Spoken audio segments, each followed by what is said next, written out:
الحمد للہ رب العالمین والصلاة والسلام علی سید الانبیاء والمرسلین اما بعد۔ میرے محترم بھائیو، السلام علیکم ورحمۃ اللہ وبرکاتہ۔ ایک بھائی نے سوال کیا ہے، سوال یہ ہے علماء دیوبند رفع الیدین سے لوگ کیوں منع کرتے ہیں؟ علماء دیوبند رفع الیدین سے لوگ کیوں منع کرتے ہیں، یہ سوال ہے۔ اچھا سوال ہے اور واقعی یہ مسئلہ دلائل کے ساتھ سمجھانے کی ضرورت رکھتا ہے، نہ کہ جذبات کے ساتھ۔ میں آپ کو علماء دیوبند فقہ حنفی کا موقف مضبوط اصولی اور حدیثی دلائل کے ساتھ مرحلہ وار پیش کرتا ہوں، لیکن اس سے پہلے اگر آپ لوگ اس چینل میں نئے ہو تو برائے مہربانی اس چینل کو سبسکرائب کریں اور علماء کو سپورٹ کریں، جزاکم اللہ احسن الجزا۔ تو علماء دیوبند رفع الیدین سے کیوں منع کرتے ہیں، یہ سوال ہے۔ سب سے پہلے ایک اہم وضاحت کی طرف جائیں گے۔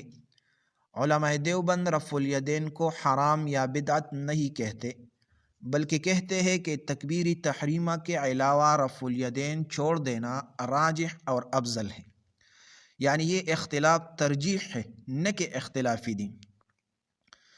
پہلا بنیادی اصول یہ ہے، علماء دیوبند کا اصول یہ ہے، جب دو طرح کی صحیح احادیث ہو تو آخری عمل نبوی صلی اللہ علیہ وسلم کو اختیار کیا جائے گا۔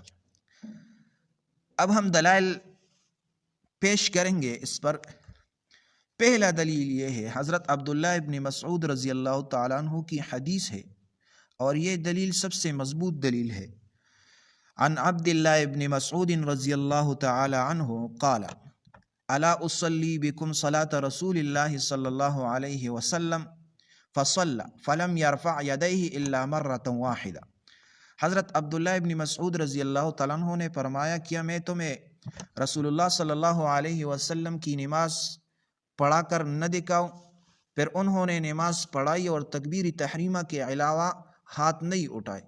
یہ روایت ترمذی، ابو داود اور مسند احمد میں بھی یہ موجود ہے۔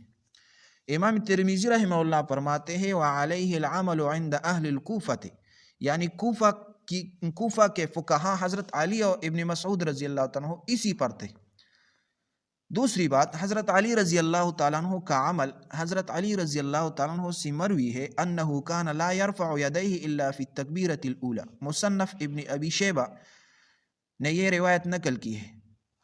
دیوبندی علماء کہتے ہیں، جس شہر میں حضرت علی اور ابن مسعود، علقمہ، اسود جیسے صحابہ و تابعین ہو، وہاں کا مسلسل تعامل بہت وزنی دلیل ہے، اور اس پر نسخہ ہے۔ علماء دیوبند کی نزدیک شروع میں نبی علیہ السلام رفع الیدین کرتے تھے، بعد میں ترک فرما دیا۔ اس پر ہم دلیل پیش کریں گے۔ حضرت ابن مسعود رضی اللہ عنہ آخر تک نبی علیہ السلام کے ساتھ رہے، اور وہ فرماتے ہیں، میں نے آخری نماز میں رفع الیدین نہیں دیکھا۔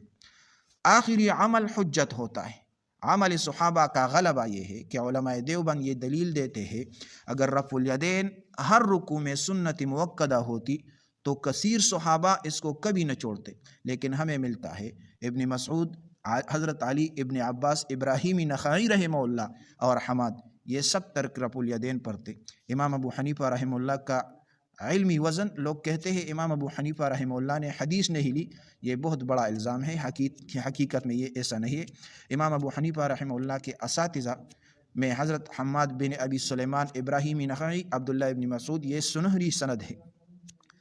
وحدت نماز اور خشوع، علماء دیوبند کہتے ہیں بار بار ہاتھ اٹھانا خشوع میں خلل ڈال سکتا ہے، خاص طور پر عوام کے لیے، اس لیے سادگی اور دوام یہ افضل ہے۔ جزاکم اللہ احسن الجزا۔